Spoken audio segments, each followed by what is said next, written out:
Welcome to The Explainer. Okay, today we are diving into something absolutely wild. We're embarking on this massive journey that connects ancient myths, hardcore geology, and a literal lost continent that could actually rewrite human history. We are looking at some fascinating new historical perspectives suggesting that Jeju Island's mythology isn't just some local folklore, but a surviving fragment of a much larger global story. So get ready, because what starts as a look at a beautiful island is going to take us across oceans, back through time, and deep beneath the waves. So here's a crazy thought. Could one single, relatively small island actually hold the secret to understanding the very roots of human civilization? Normally, when we think about the origins of ancient culture, our minds jump straight to the grand deserts of Egypt or the Fertile Crescent of Mesopotamia, right? But lately, researchers are increasingly pointing their compasses toward Jeju Island, just off the southern coast of South Korea. They're starting to suggest that the myths preserved there are actually breadcrumbs, leading us down a trail to something entirely unexpected about our shared global past. Okay, let's dive right into this.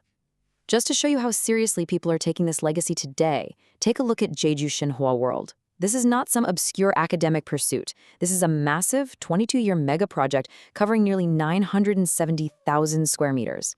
The investment, a staggering 185.5 billion won. That's about 1.5 billion US dollars, breaking records for foreign investment. This colossal infrastructure exists purely to preserve and showcase Jeju's mythic legacy. But you have to ask yourself, why pour that kind of astronomical money into old stories? Well, because scholars are realizing these stories are far, far bigger than just the island itself. To understand why this is such a huge deal, we have to look at how Jeju's myths are actually built. Scholars have discovered that the fundamental framework of Jeju's creation myth doesn't just sit in a bubble. Astonishingly, it shares core fundamental features with some of the most revered texts on the planet. We're talking about direct structural echoes with the biblical Genesis and the Popol Vuh, which is the sacred foundational narrative of the Maya civilization in Central America. We are seeing the exact same ancient story framework, separated by vast oceans and thousands of years. Right at the center of all this is a very specific, fascinating figure.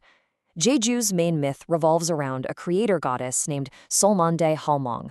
Now, experts like Ko Hae-kyung point out that this specific archetype, a towering, earth-shaping female creator goddess, is exceedingly rare to find preserved this vividly anywhere else in the world today. She isn't just a fun character in a fairy tale, she represents this ancient, primal memory of creation that mysteriously survived on Jeju, even while it faded away or got washed out in other cultures globally. Which brings us to a massive puzzle. How in the world do we explain these strange, overlapping global connections? I mean, how does an isolated island off the Korean peninsula share mythological fingerprints with ancient texts from the Middle East and Central America? If it was just one or two things, we could maybe chalk it up to a total coincidence. But as researchers dug deeper, they realized the connections weren't just in the myths. They were in the language and even in physical artifacts. The clues get even more specific, and honestly, a bit mind-blowing. Take language, for example. Professor Son Song-tae from Paichai University has researched these astonishing linguistic anomalies. His work points to incredible, undeniable links between Archaic Korean and Nahuatl, which is the ancient Native American language spoken by the Aztecs. Think about that for a second. We are talking about linguistic bridges stretching straight across the Pacific Ocean. It suggests a level of ancient contact or shared ancestry that totally upends the historical timelines we were all taught in school. And it's not just words either. It is literally carved in stone. If you've been to Jeju, you absolutely know the Dol Harabang. They're those iconic, slightly imposing stone statues with the big bulging eyes that act as island guardians. For the longest time, nobody really knew exactly where they came from. But researchers have identified a super compelling theory, linking them to almost identical stone statues found thousands of miles away at the Besaki Temple on the island of Bali in Indonesia. The stylistic similarities are just way too striking to ignore, and it strongly points to a shared cultural lineage. It actually gets crazier. Researchers have mapped out a specific, sweeping, trans-Pacific migration route to explain how these artifacts connect.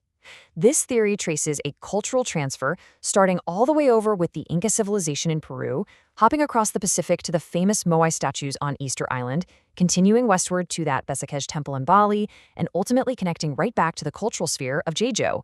We are essentially tracing a massive ancient maritime highway that connected South America all the way back to the Asian continent. Okay, so this leads us to the most critical question of all. What dramatic event could have possibly triggered such a massive global dispersal of people, language, and culture? People don't just randomly scatter across the globe's oceans in ancient times without a profound reason. To find the answer to that, we actually have to pivot away from the mythology and the linguistics for a minute and look directly at hard geological science. Now, what's really interesting about this data is the sheer scale of the environmental catastrophe we're talking about here.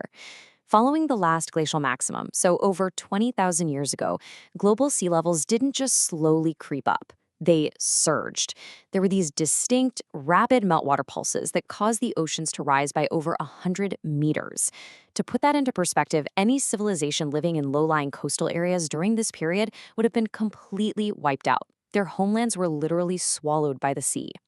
And that catastrophic rise brings us to the forgotten world that was swallowed up. Sundaland.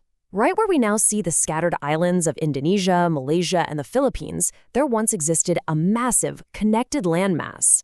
During the Ice Age, when sea levels were way lower, this was a vast, incredibly fertile continent. It was a thriving ecosystem, and according to a growing body of really fascinating research, it was the motherland of a remarkably advanced prehistoric population. And just to be super clear here, the existence of Sundaland is not some fringe internet theory. This is established textbook geology. The name Sundaland was actually first proposed back in 1949 by a Dutch geologist named von Bemmelen. It was later confirmed and defined by multiple geologists throughout the late 20th century. They describe it as the southern part of the Eurasian plate that formed the continental core of Southeast Asia. So it was a very real place, a massive continent, and today it is entirely underwater, solely because of those rapid sea level rises we just talked about. The implications of this sunken continent are so profound that major media outlets have heavily investigated it. Back in 2014, KBS aired a massive documentary titled Korean Eve, The Secret Key, Sundaland. They explored this explosive, scholarly hypothesis that a highly advanced scientific and cultural civilization existed right there in Sundaland, long before our accepted historical era even began. The idea is that when the waters rose, these people didn't just vanish. They became the ultimate climate refugees, taking to the seas and dispersing across the globe. And the proposed legacy of these Sundaland survivors is honestly staggering. The hypothesis argues that as they fled their drowning homeland, they carried all their advanced knowledge with them, essentially seeding the world's greatest ancient civilizations. The theory suggests that the sudden, almost out-of-nowhere emergence of the ancient Egyptian and Mesopotamian civilizations actually originated from these displaced Sundaland peoples. On top of that, it's proposed they sailed east, eventually settling in the high, safe altitudes of the South American highlands, which, if you think about it, perfectly explains that crazy trans-Pacific cultural and linguistic route we looked at earlier. And this brilliantly illustrates just how deep this concept might reach into our cultural memories. We're looking at highly debated but totally fascinating work, like Stephen Oppenheimer's book, Eden in the East. Oppenheimer is a geneticist, and he synthesized DNA evidence, geology, and mythology to come to a wild conclusion. He argued that the biblical Garden of Eden, that legendary original homeland of humanity, wasn't actually in the Middle East at all. It was the drowned continent of Sundaland in Southeast Asia, over 10,000 years ago. So how does this grand geological epic tie back to our starting point, a little island off the coast of Korea? Well, because of its unique position on the map, Jeju basically acted as a vital sanctuary. As those climate refugees from Sundaland dispersed across the oceans, Jeju became this amazing hybrid contact point. It caught the echoes of those ancient migrations, absorbing and preserving the memories of the drowned Sundaland civilization through its unique myths, like that giant creator goddess and its stone guardians.